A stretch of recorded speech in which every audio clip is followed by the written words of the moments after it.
검사와의 대화를 했던 그 노무현 깔보고 대통령을 함부로 비아냥거리고 엘리트 정신에 쩔어가지고 잘난 척하던 그 검사들 얼마나 잘하나 보자 그랬었는데요. 그 검사들이 지금 실권을 잡고 지금 대통령과 함께 정말 아삼육이 되어서 또 역시 대한민국을 검찰공화국으로 만들어 버렸다는 이 현실이 참 아이러니하고 어이가 없다. 솔직히 이 얘기는 안 할 수가 없습니다. 오늘 그래서 많은 방송에서 그때 검사와의 대화에 참여했던 당시 분위기가 어땠나, 그때 그렇게 잘난 척하면서 대통령이 대들고 마치 무슨 결기가 있어가지고 얘기할 수 있었던 것이냐, 고졸 출신의 대통령을 무시하던 그 검사들이 지금은 왜 이 대통령이 그렇게 못하고 있는데도 말 한마디 못하냐, 이 얘기 많이 여기저기서 오늘 나왔거든요. 근데 진짜 대답을 제대로 못하더라고요. 왜 그런지에 대해서. 자, 전기영 평론가님, 그때 그 검사들 잘난 척하고 자기네들 마치 뭔가 엄청나게 우수하고 똑똑한 사람인 양 하더니 왜 지금 이 모양의 꼴입니까? 우리 국민들이 절대 다수가 그 당시 검사와의 대화 기억하실 겁니다. 결기 있게 대통령 앞에서 할 말 한다. 대통령은 왜 청탁했습니까? 이런 말 할 때 한편으로 깜짝 놀라기도 했지만, 아, 이게 이제 검찰이 정책 중립을 제대로 확보하기 위해서 몸부림을 치고 있구나, 이렇게 생각했던 사람도 있었죠. 네. 세월이 15년이 지났습니다. 아니죠. 당시의 대화까지 생각하면 20년이 지났지 않습니까? 20년 동안 우리 사회가 얼마나 발전했습니까? 정치, 경제, 사회, 문화, 근대, 정치 분야, 그리고 검찰, 이쪽은 아예 엉망진창 후진국, 그리고 전근대적 상황을 만들었는데, 말씀하셨던 대로 지금 대답 좀 해보십시오. 대한민국 검사 여러분, 대한민국 검사 출신 법조인 여러분, 대답 좀 해보십시오. 그때 노무현 대통령에게 어떤 얘기를 했고, 지금 현재 윤석열 정권 하에서 검찰이 어떤 행동을 하고 있는지 나와서 똑똑하게 얘기 좀 해보십시오. 검사들이 잘하고 있다고요? 검사들이 윤석열 대통령에 할 말 하고 있다고요?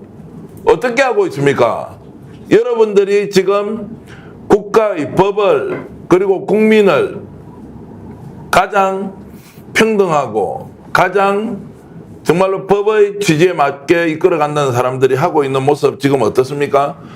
오늘 노무현 대통령 서거 15주년을 맞아서 대한민국 검찰은 국민들에게 욕을 쌍바가지로 얻어먹어야 한다. 쌍바가지로 얻어먹어야 하고, 이것은 모든 국민이 기억하면서 대한민국 검찰이 어떻게 개혁, 아니 검찰이라는 존재가 나라를 갉아먹는 집단으로 지금 되어 있는 이 현실을 어떻게 우리가 혁파해야 될지 그대로 똑똑하게 우리에게 보여주는 한 장면이다. 노무현 대통령의 서거 15주년 정말로 추모해야 할 것도 있지만 욕해야 될 것도 많다. 대한민국 검찰의 모습이 그렇다, 이렇게 말씀드리겠습니다. 근데 왜 안 바뀌는 겁니까 도대체가? 나는 사실 노무현 전 대통령이 너무 선진적으로, 너무 양심적으로, 너무 민주적으로 하다가 실패했다고 생각하거든요.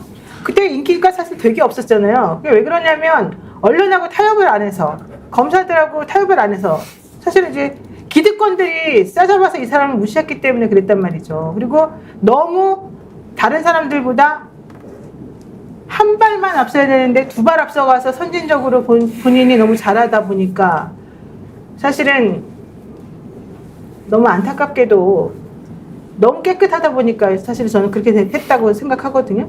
선의롭고 정의로운 네. 마음으로 살았던 사람이 권력을 가졌으니 네. 특정한 국가기관의 소속되어 있는 공무원들에게 선의의 마음으로 당신이 국가의 녹을 먹고 있기 때문에 검찰 독립적이고 중립적으로 국민을 위한 법 집행을 해달라고 하면 먹힐 줄 알았죠. 근데 이들의 속성은, 이들의 DNA는 그게 아니었죠. 네. 대통령이 암만 그렇게 하더라도 당신은 5년짜리로 끝나는 것이고, 그리고 우리는 영원한 조직을 가지고 있으니까 우리 조직 DNA대로 움직인다 라고 하는 자기 조직만의 이런 독특한 색깔 아니면 독특한 특징을 가지고 전혀 우리가 모르는 사이에 그냥 세상을 좌우하는 공룡으로, 괴물로 바뀌어버렸죠. 그걸 이제 몰랐던 거죠. 그러니까 자기 편을, 그러니까 좀 약간 너무 객관적으로 너무 공사를 구분하지 말고 우리 대통령처럼 나에게 이득되는 거는 조금 끌어당겨가지고 내 편 좀 잘해주고 남의 편은 조금 홀대하고 내 사람들한테 좀 챙겨주고 이러면은 충성파가 늘어나고 나에게 좋은 말 해주고 이랬을 거 아니에요. 그런 걸 잘 안 하니까 이런 문제가 생긴 거 아닙니까? 어떻게 보세요? 뭐 제가 볼 때는 너무 칼자루를 많이 준 게 문제였죠. 저쪽에게. 아, 그렇죠. 검찰. 그 홍준표 대구시장이 정확히 설명했잖아요. 하이에나 때라고. 권력을 뜯어먹으려고 하는 사람들. 그래서 과거에는 공안부를 중심으로 해서 2년 몰이하면서 권력과 유착돼가지고 자기들의 권한들을 최대한 챙겼다면 그게 특수부라고 하는 형태를 통해서 그러니까 끊임없이 자기 재생을 하는 이 사람들의 가장 중요한 무기가 수사 기소권을 독점하고 있으면서 지들 네. 마음대로 하는 건데 네. 그걸 이제 정치권이 뺏었어야 되는데 자기가 필요할 때는 그걸 활용할 수 있다고 생각이 드니까 네. 그걸 활용했던 거잖아요. 그러니까 저는 어찌 보면 검찰이 가장 무지막지한 나쁜 인간들이고 하이에나 같은 종자들이지만 네. 이들을 또 활용했던 정치권 스스로도 엄청나게 반성을 해야 되는 거죠. 그래서 20대 국회에서는 저희 검찰 자체가 그렇게 무소불위한 권한 자체를 갖지 말게 해야 돼. 그러니까 생각을 하지 못하게 만들어야 되는데 지금까지 왔던 측면들이 꽤 있는 것이 문제인 거고요. 가슴 아픈 건 말씀하신 것처럼 그 당시 노무현 대통령과 그 가족들을 수사했던 사람들이 지금 권력의 핵심부에 좀 다 올라와 있는 상황이잖아요. 그러니까 너무 아이러니해요. 근데 말도 안 되는 사태들은 전부 다 공모한 거다. 정치권과 검찰이 공모해서 만들어 온 거기 때문에 저는 언젠가 한 번은 정확하게 딱 고르디우스 매듭처럼 끊어버리지 않으면 전 다시 반복될 수밖에 없는 상황이라고 좀 봐요. 예전 같으면 이 정도 비판받지 않습니까? 부끄러워하기라도 하죠. 미안해서 숨기라도 하죠. 이제 고개 뻣뻣하게 더 쳐들고 국민들 앞에서 무슨 소리 하는 거야. 새빨간 네. 거짓말을 정말로 밤낮으로 하고 있어요. 네. 제가 이 말씀을 드리는 것은 최소한 그런 행동을 하면서 미안한 생각이라도 해야 되지. 법의 형평, 공평 그게 어디 있어요. 그렇죠. 아니 하고 싶은 대로 잡아넣을 놈 다 잡아넣고 간다고 보이고 그리고 잡혀가는 사람마다 다 억울하다고 하면 스스로 돌아봐야 될 거 아니에요. 김건희 여사 문제, 윤석열 대통령 문제, 주변 인물들과 관련된 수없이 많은 문제들에 대해서 안 한다. 대통령과 대통령 주변 인물에 대해서 다 봐주고 나머지는 걸리는 것마다 법의 이름으로 심판하겠다. 네. 어떤 국민이 그 검찰을 믿습니까? 만약에 자 권력기관이라고 하면 국정원, 경찰, 그 다음에 국세청 이런 데 있지 않습니까? 국세청이 세금을 매기는데 지 마음대로 매겨요.